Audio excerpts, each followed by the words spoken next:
آج کی ویڈیو ایک ایسے انسٹیٹیوشن کے بارے میں ہے جس کی روشنی ساری دنیا میں پھیلی، جہاں سے وقت نے ایسے ہیرے پیدا کیے جن کا جو دوسرا پیدا ہی نہیں ہوا۔ ہم بات کر رہے ہیں علی گڑھ مسلم یونیورسٹی کی۔ آئیے چلتے ہیں علی گڑھ مسلم یونیورسٹی کے کیمپس میں اور ایکسپلور کرتے ہیں اس کے پاسٹ اور پریزنٹ کو، اور ڈھونڈتے ہیں کہ کیوں یہ آج بھی دنیا کے ہورائزن پر ایک چمکتا ہوا ستارہ ہے۔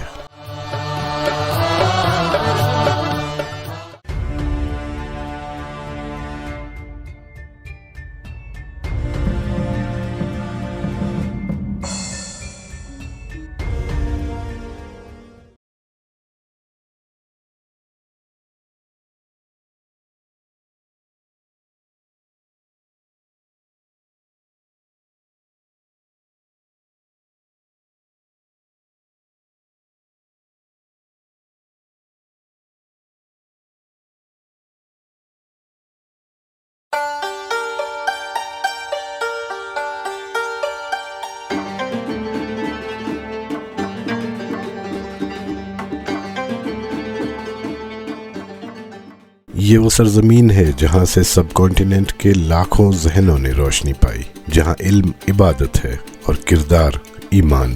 یہ ہے علی گڑھ مسلم یونیورسٹی، ایک ادارہ، ایک تحریک، ایک خواب جو حقیقت بن گیا۔ یہ وہ جگہ ہے جہاں صرف کتابیں نہیں کھلتی بلکہ ذہن جاگتے ہیں۔ یہ وہ درسگاہ ہے جہاں علم کے ساتھ ساتھ شعور ملت بھی پروان چڑھتا ہے۔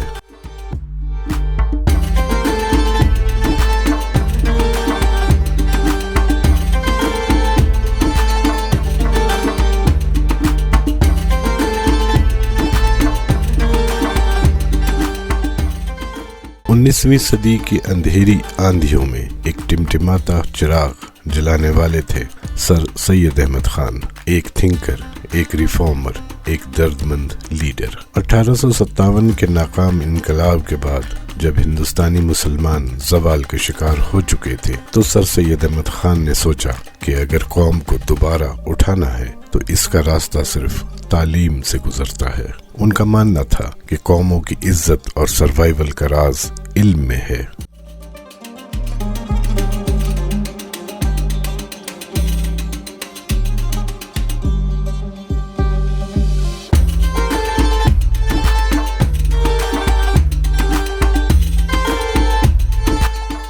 اسی سوچ کے تحت 1875 میں انہوں نے محمدن اینگلو اورینٹل کالج کی بنیاد رکھی، جو 1920 میں بڑھ کر ایک عظیم انسٹیٹیوشن علی گڑھ مسلم یونیورسٹی بنی۔ یہ کالج اصل میں ایک پل تھا، ایسٹ اور ویسٹ کے بیچ، دینی اور دنیاوی علوم کے بیچ، ٹریڈیشنل اور ماڈرن کے بیچ۔ یہاں قرآن کی روشنی میں سائنس سمجھی گئی، یہاں عربی اور انگریزی ایک ہی چھت کے نیچے پڑھائی گئی، یہاں نالج اور ایتھکس کو ساتھ لے کر نئی نسل تیار کی گئی۔ 1900 کے دور میں علی گڑھ کی فضا میں ایک نعرہ گونجتا تھا، lift the veil of ignorance, spread the light of knowledge. 1920 میں برٹش حکومت نے اس کالج کو یونیورسٹی کا درجہ دیا۔ یوں پیدا ہوئی علی گڑھ مسلم یونیورسٹی، جو آج بھی مسلمانوں کے تعلیمی سفر کی روح ہے۔ ویڈیو میں آگے چلنے سے پہلے آئیے سنتے ہیں علی گڑھ کا ترانہ جو اسرار الحق مجاز نے لکھا تھا۔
آج علی گڑھ مسلم یونیورسٹی ایک گلوبل انسٹیٹیوشن بن چکا ہے۔ یہاں 300 سے زیادہ اکیڈمک کورسز پڑھائے جاتے ہیں اور 80 سے زیادہ ملکوں کے اسٹوڈنٹس یہاں تعلیم حاصل کر رہے ہیں۔ مولانا آزاد لائبریری دنیا کی بہترین لائبریریز میں سے ایک ہے۔ اس کی بنیاد 1877 میں لارڈ لٹن نے رکھی تھی۔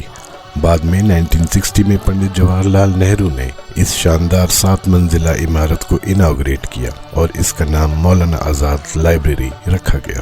لائبریری میں 14 لاکھ سے زیادہ کتابیں، پرانے دستاویز اور ریئر مینوسکرپٹس موجود ہیں۔ AMU اپنی تعلیمی اور کلچرل ایکسیلنس کے ساتھ ساتھ اپنی ریزیڈینشل سسٹم کے لیے بھی مشہور ہے۔ یہاں کلسٹر آف ہاسٹلز کو ہال آف ریزیڈنس کہا جاتا ہے۔ یہاں اسٹوڈنٹس کے لیے 19 ہال آف ریزیڈنس ہیں، جس میں 13 بوائز کے لیے اور 6 گرلز کے لیے ہیں۔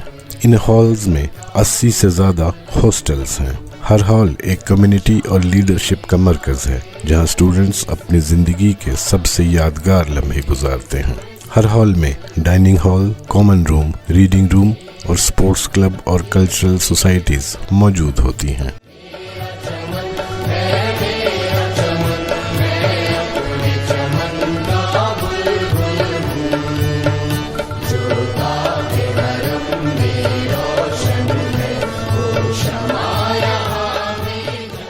سر سید ہال کے علاوہ آفتاب ہال AMU کا ایک خوبصورت اور پرانا ہال آف ریزیڈنس ہے جس میں موریسن کورٹ، ممتاز ہاؤس، آفتاب ہاسٹل اور میکڈونلڈ ہاسٹل شامل ہیں۔ سب سے پرومیننٹ آفتاب ہاسٹل 1932 میں سیکنڈ وائس چانسلر صاحبزادہ آفتاب احمد خان کے نام پر بنا۔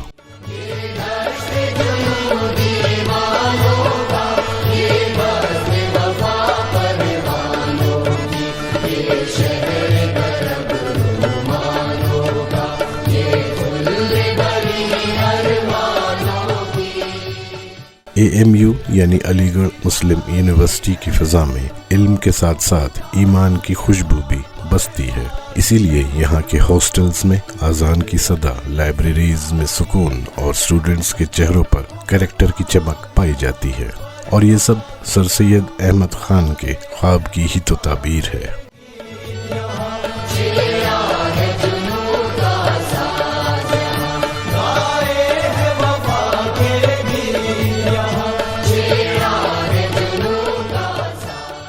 سر سید ہاؤس ایک ہسٹورک اور جذباتی اہمیت رکھتا ہے۔ یہ وہ مکان ہے جہاں سر سید نے اپنے آخری دن گزارے۔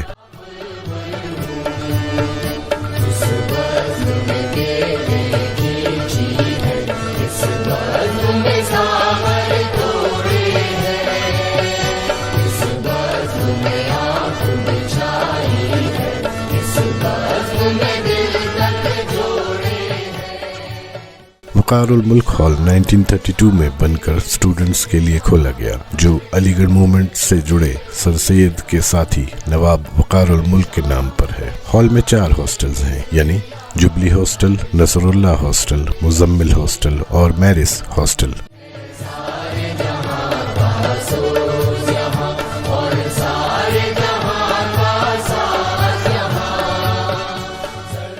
علی گڑھ مسلم یونیورسٹی صرف ایک ادارہ نہیں، یہ ایک تاریخ ہے۔ AMU کے پاس آؤٹس کو علیگ کہا جاتا ہے۔ یہاں سے نکلے ہوئے اسٹوڈنٹس نے ہر میدان میں اپنا لوہا منوایا۔ آئیے انہی میں سے کچھ ناموں پر نظر ڈالتے ہیں۔ Doctor Zakir Hussain, 3rd president of India. Mohammad Hamid Ansari, former vice president of India. Khan Liaquat Ali Khan, 1st prime minister of Pakistan. Khawaja Nazimuddin, governor general and prime minister of Pakistan. Sher Kashmir شیخ محمد عبداللہ، عارف محمد خان، سلمان خورشید، محمد اعظم خان، اسد الدین اویسی، محمد شفیق قریشی۔ کھیل کے میدان میں بھی علیگز نے خوب نام کمایا۔ ہاکی میں ہاکی کے جادوگر Dhyan Chand, Zafar Iqbal Indian hockey captain, Pakistan کے لیجنڈری ہاکی پلیئر شہناز شیخ، انڈیا کے محمد شاہد اور سید علی، کرکٹر لالا مرنات، سید مشتاق علی، ارشد ایوب اور شمشیر خان انڈیا کے پہلے اولمپک سوئمر ہیں۔ علیگز نے پوئٹری، آرٹس اور میڈیا میں بھی بلندی پائی، جن میں اسرار الحق مجاز یا مجاز لکھنوی، نصیر الدین شاہ، جاوید اختر، عصمت چغتائی، سنگر طلعت محمود، علی سردار جعفری، مظفر علی، کیفی اعظمی، مجروح سلطان پوری، شکیل بدائی امیر، راہی معصوم رضا اور شہریار کچھ نمایاں نام ہیں۔ اکیڈمکس میں پروفیسر عرفان حبیب، پروفیسر محمد حبیب ہسٹورین، احمد صلاح الدین، ڈاکٹر عبید صدیقی سائنٹسٹ اور ڈاکٹر سید ضیاء الدین میتھمیٹکس میں بڑے نام ہیں۔ ان سب لوگوں کے علاوہ مولانا محمد علی جوہر اور مولانا شوکت علی آزادی کے سپاہی، خلافت تحریک کے بانی، دونوں ہی علیگ تھے۔ ان کے علاوہ دنیا کو مشہور نعرہ انقلاب زندہ باد دینے والے مولانا حسرت موہانی، ایک شاعر اور ایک فریڈم فائٹر، بھی علیگ تھے۔ یہ شہر دلی سے تقریباً 130 کلومیٹر دور ہے اور روڈ، ریل اور ایکسپریس وے سے اچھی طرح سے کنیکٹڈ ہے۔ علی گڑھ کا پرانا نام کول تھا اور اسے مغل دور میں علی گڑھ کہا گیا۔ یوں تو علی گڑھ کے تالے بھی مشہور ہیں، لیکن اس کی سب سے بڑی پہچان علی گڑھ مسلم یونیورسٹی ہے۔ آج بھی علی گڑھ کو تعلیم، تہذیب اور ترقی پسندی کا مرکز مانا جاتا ہے۔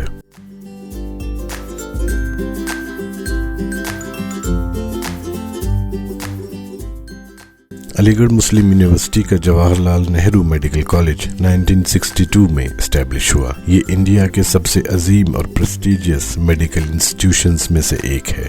علی گڑھ مسلم یونیورسٹی کا Zakir Hussain college of engineering and technology India کے سب سے پرانے اور مشہور انجینئرنگ کالج میں سے ایک ہے۔ اس کالج کی بنیاد 1960 میں رکھی گئی، لیکن اس کا تعلق AMU کے department of mechanical and electrical engineering سے ہے، جو 1920 سے تعلیم دے رہا تھا۔ علی گڑھ صرف ایک یونیورسٹی نہیں، یہ ایک سوچ ہے، ایک مشن ہے جو آج بھی زندہ ہے۔ چاہے میڈیکل ہو یا انجینئرنگ، آرٹس ہو یا سوشل سائنس، AMU کا ہر شعبہ سر سید کے نظریے کی جھلک دکھاتا ہے۔ Modern education with Islamic values. یہ تھی کہانی ایک خواب کی جو سر سید نے دیکھا اور جسے ہزاروں اسٹوڈنٹس اور سٹاف نے حقیقت میں بدلا۔ علی گڑھ مسلم یونیورسٹی ایک روشنی، ایک تاریخ، ایک وراثت۔ سلام اس مادر علمی پر جس نے ہمیں علم، عمل اور کردار کا سبق دیا۔